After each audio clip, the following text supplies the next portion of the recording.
द्विघात समीकरण हम आज पढ़ेंगे। क्या पढ़ेंगे? दो घात समीकरण। दो घात नहीं, द्विघात। द्विघात। इसे इंग्लिश में कहते हैं क्वाड्रेटिक इक्वेशन।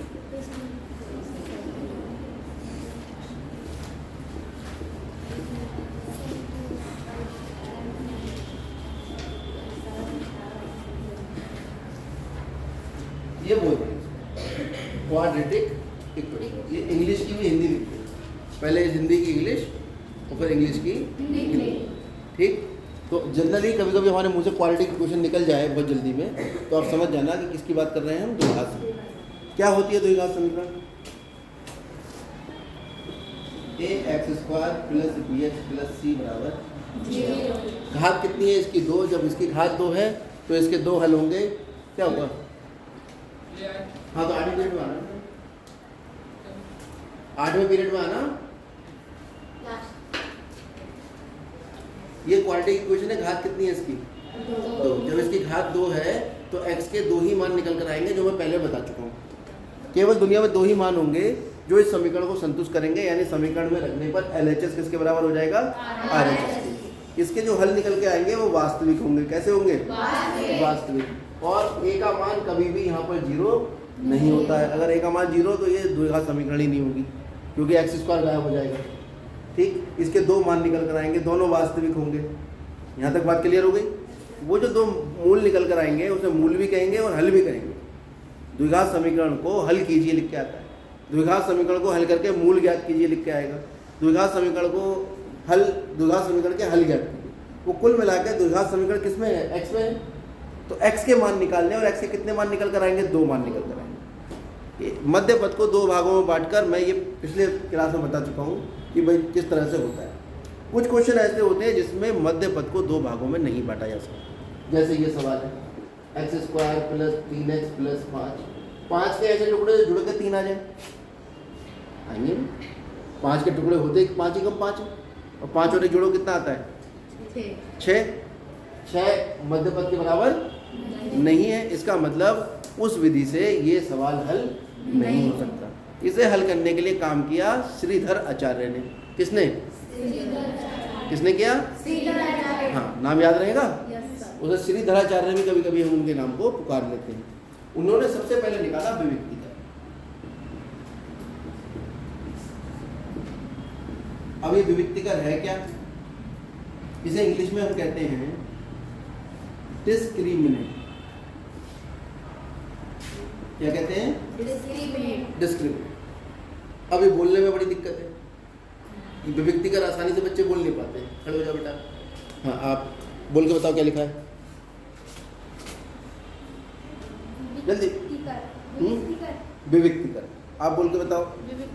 विविक्तिकर। Very good. आप बोलो।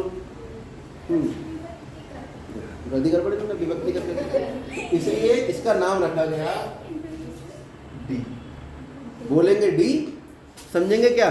विविक्तिकर, विभक्तिकर, विविकर, जो भी तुम्हारी समझ में आए, है ना। कुल मिला के हम क्या याद रखेंगे? डी। और मन में ये सोचेंगे विविक्तिकर है, डिस्क्रिमिनेंट। नाम कहाँ से आया? पहला अक्षर डिस्क्रिमिनेंट का डी उठा लिया। ठीक है, इसको हम किससे पुकारते हैं? डी। डी का एक विशेष मान होता है, वो आपको याद करना है। d = b² - 4ac। ये एक सूत्र है जिसे आपको याद है। तो सवाल हल करने से पहले सबसे पहले हम क्या निकाला करेंगे? विविक्तिकर, यानी d, यानी b² - 4ac। ये जो विविक्तिकर आएगा ये हमें बताता है कि द्विघात समीकरण के जो मूल निकल कर आएंगे वो किस प्रकार के होंगे, वो किस प्रकार के। अब कोई भी दुनिया की संख्या है वो 3 ही तरह की होती है, या तो 0 होगी, या धनात्मक होगी, या ऋणात्मक होगी, या उसके अलावा हो सकती है। संख्या या तो 0 होती है, या धनात्मक होती है, या ऋणात्मक होती है। अगर मैं नंबर लाइन बनाऊं तो 0 के सीधे हाथ की तरफ धनात्मक संख्या होती है, 0 के उल्टे हाथ की तरफ ऋणात्मक। यानी जो संख्या 0 से बड़ी है वो धनात्मक, और जो संख्या 0 से छोटी है वो ऋणात्मक। इसका मतलब यहाँ हम कहते हैं द्विघात समीकरण के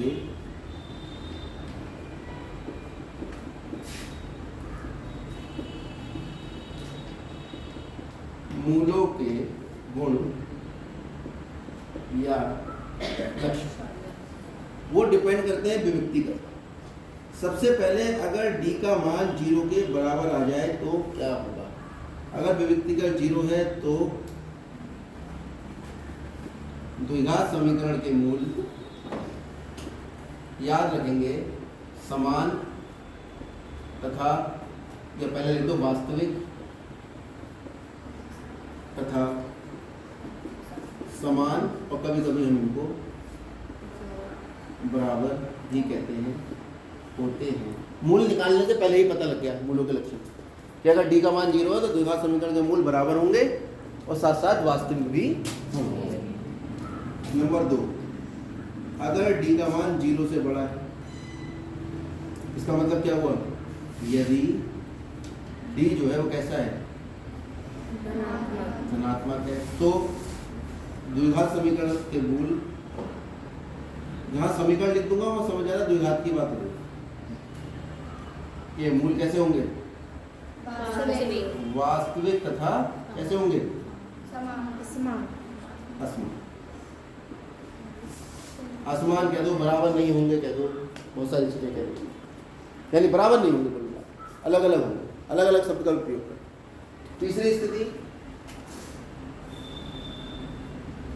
d का मान 0 से छोटा होगा, जिधर मुंह बड़ा वो बड़ा, यानी 0 बड़ा है और जो d निकाला वो 0 से छोटा है। या दूसरे शब्दों में मैं कहूँ तो d कैसा है? ऋणात्मक है। तो क्या होगा? अगर d ऋणात्मक है तो द्विघात समीकरण के वास्तविक मूल संभव नहीं। द्विघात समीकरण के वास्तविक मूल संभव नहीं, यानी हम आगे हल ही नहीं करेंगे। इसीलिए मैंने पहले आपको विभक्तिकर बताया, जैसे ही विभक्तिकर ऋणात्मक आएगा आगे हल नहीं होगा, केवल लिख दिया जाएगा तो द्विघात समीकरण के वास्तविक मूल क्या होगा? संभव नहीं होंगे। अब इन दो स्थितियों में, पहली और दूसरी स्थिति, द्विघात समीकरण के मूल संभव हैं। इन दोनों स्थितियों में क्या है? मूल संभव। और इस स्थिति में क्या है? मूल संभव नहीं। और मूल कौन से वाले हम ज्ञात करेंगे? वास्तविक। केवल वास्तविक की बात होगी। ये मैं क्यों बता रहा हूँ, ये 11वीं कक्षा में आपको पता लगेगा कि बार बार मैं वास्तविक शब्द पे इतना जोर क्यों दे रहा हूँ। ठीक है, अगर d का मान ऋणात्मक आएगा तो समीकरण हल ही नहीं होगी, कह देंगे भाई इसका मूल संभव, वास्तविक मूल संभव नहीं है। और d का मान 0 निकल आए या 0 के अलावा धनात्मक निकल आए तो द्विघात समीकरण के मूल संभव हैं, यानी मूल ज्ञात करने से पहले उनके लक्षण ज्ञात करने। क्लियर हो रही है बात? जब हमें ये पता लग जाएगा कि द्विघात समीकरण के मूल संभव हैं, तब हम सूत्र लगाकर द्विघात समीकरण के मूल ज्ञात करेंगे, जिसे हम कहते हैं सीरीज द्विघात। और किसका माता है? द्विघात समीकरण के मूल ज्ञात करने के। और मूल का क्या मतलब होता है? मूल को इंग्लिश में हम कहते हैं रूट, और मूल को कभी कभी हम हल भी कहते हैं। समीकरण हल करो, इसका मतलब समीकरण के मूल ज्ञात करना, जो हमसे हल करें। ठीक है, तो पहले स्टेप में तो खाली लक्षण पता करते हैं, और दूसरे स्टेप में अगर मूल संभव है, इन दोनों में से कोई केस आता है, तब हम निकालते हैं श्रीधराचार्य सूत्र से द्विघात समीकरण के मूल। कहाँ गायब हो गए श्रीधराचार्य? वो नहीं लिखे थे, अंतर ध्यान हो गया। तुम लोग ध्यान से नहीं समझ रहे, लग रहा है यही घूम रही श्रीधराचार्य जी की आत्मा, समझ लो, सिर्फ बैठ जाएगी तो नहीं समझेगा इसे। क्या है सूत्र? x बराबर -b प्लस माइनस वर्गमूल d बटे, ये सूत्र आपको रट लेना। a, b और d कहाँ से आएंगे? इससे तुलना करके आएंगे। ठीक है, एक सवाल में करा रहा हूँ, उससे आपको आइडिया लग जाएगा। कहाँ भी कक्षा 10 की किताबें रखी हैं।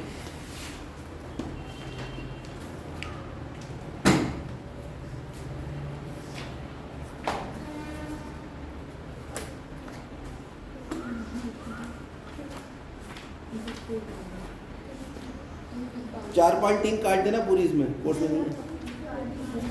4.3 पूरी काट देना। 4.4 में बात करते हैं।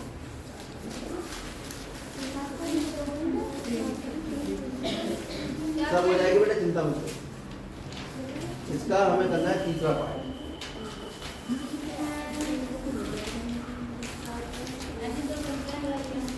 इसका दूसरा पार्ट मैंने सुबह करा दिया था, उसका वीडियो मैं आज डाल दूंगा। उस वाली क्लास में कराया था, ठीक है। आपकी क्लास में तीसरा करा रहा हूँ, अगली जो क्लास होगी उसमें पहला करा दूंगा, तो सारे पार्ट आपको मिल जाएंगे।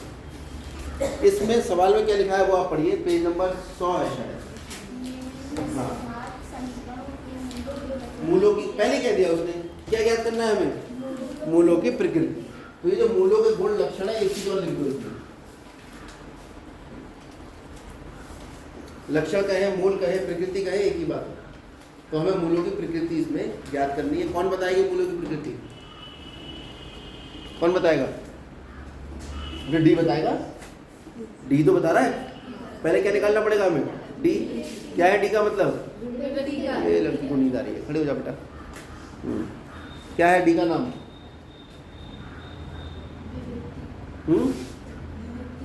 विविक्ति का, ठीक है। पानी पीना हो तो पी लो बेटा, जमाई मत करो। सबसे पहले समीकरण दिए, उसकी तुलना कर लो। किससे? ax² plus bx plus c बराबर 0। तुलना करना, ठीक है। a का मान कितना आएगा? 2। b का मान -6 और c का मान 3। और फिर इसका मान निकालते हैं हम, d यानी विविक्ति का, ठीक है। ये तो हमें मालूम है सूत्र। क्या है भाई? b का मान -6 का वर्ग -4 गुणा 2 गुणा 3 6 6 4 गुणा 8 किया 12। चलो इधर से कर लो, 3 दूनी 6 चौक, अगर ऐसे गड़बड़ हो गया। इसलिए गुणा जो जैसे इन्होंने किया, ये गलती जल्दी हम लोगों से हो जाती है। हंसने की बात नहीं है, ये हो जाती है गलती। तो आप जो है गुणा जब करें तो 4 गुनी 8 किया 24, 3 गुनी 6 चौक 24, दोनों तरफ से गुणा कर लो तो आपका आंसर कभी गलत नहीं है। 36 में 24 ग्राम कितना आया? 12। वो पूरा घटा के बता दिया उसने। कितना आ गया विविक्ति का? धनात्मक है ऋणात्मक है? जिसका कोई चिन्ह नहीं है उसका तो प्लस का ही आता है। और वैसे भी बड़े में से छोटा घटाओ, निशान तो बड़े वाले का ही आएगा। तो डी कैसा है? डी जो है वो कैसा है? धनात्मक। अब बताओ, अगर ये धनात्मक है तो मूलों की क्या प्रकृति है धनात्मक के साथ? कैसे होने चाहिए मूल द्विघात समीकरण के? यहाँ से देख के बताओ। डी धनात्मक है तो द्विघात समीकरण के मूल वास्तविक तथा असली। यानी यहाँ से पता लग गया कि द्विघात समीकरण के मूल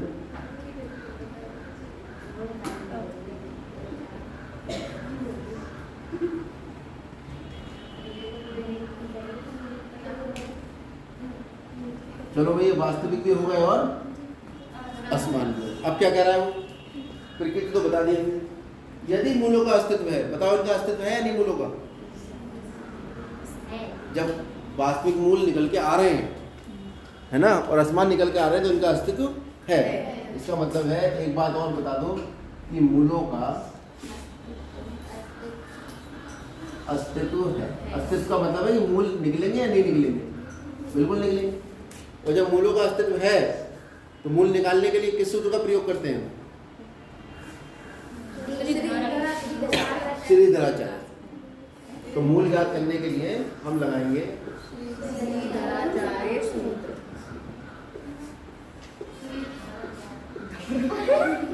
देखिए क्या था श्रीधराचार्य सूत्र? x बराबर क्योंकि समीकरण को हल करने का मतलब x का मान निकालना ही। तो ये श्रीधराचार्य सूत्र है, इससे x के तो मान निकल के आता है। अब देखो सारे मान है हमारे पास। b का मान कितना है? -6। और ये माइनस का b था। जब -6 रखोगे माइनस माइनस क्या हो जाएगा? प्लस माइनस वर्गमूल d का मान 12 बटे 2 गुणा a का मान 2। बहुत समझदार बच्चे क्या करते हैं, बहुत ज़्यादा समझदार। वो 2 से काटेंगे 2 चिक्का 12, 2 दिया 6 और उत्तर आया। हाँ, ऐसे काट देते हैं बच्चे, हम कॉपी चेक करते हैं तो ऐसे काटे हुए मिलते हैं। याद रखो जब ये पूरा अंश है, जब तक ये हल नहीं हो जाएगा तब तक आप ऊपर से नीचे कुछ नहीं काट सकते। गुणा में काट सकते हैं, जोड़ और घटा में आप ऐसे कटिंग नहीं कर सकते। हल करो इसको। 6 ये प्लस माइनस वर्गमूल 12 कितना है? 2 दूनी 4 या 12। ये भी हमने बता रखा है, दो बार गुणा हो रहा है तो एक बार वर्गमूल के अंदर से बाहर आ जाता है। पता है ये बात नहीं? तो अंदर क्या बचा? केवल 3 बचा। इन दोनों में से 2 कॉमन आ रहा है, ऊपर से क्या बचा? 3 प्लस माइनस वर्गमूल 3 बटे 2 गुणा 2। अब जब हमने कॉमन ले लिया अब काट सकते हैं। ठीक है, कॉमन लिए बिना आप इसे नहीं काटेंगे। तो ये किसका मान था? x का। एक बार प्लस का निशान ले लो, 3 प्लस वर्गमूल 3 बटे 2, और एक बार माइनस का निशान ले लो। प्लस माइनस है ना यहाँ पर, तो एक बार प्लस का निशान ले लेंगे और एक बार माइनस का। ये 2 समीकरण के मूल निकल कर, ये x के मान निकल कर आए, यही दोनों मान जो है इस समीकरण के मूल, जो द्विघात समीकरण के आंसर। नोट कर लीजिए।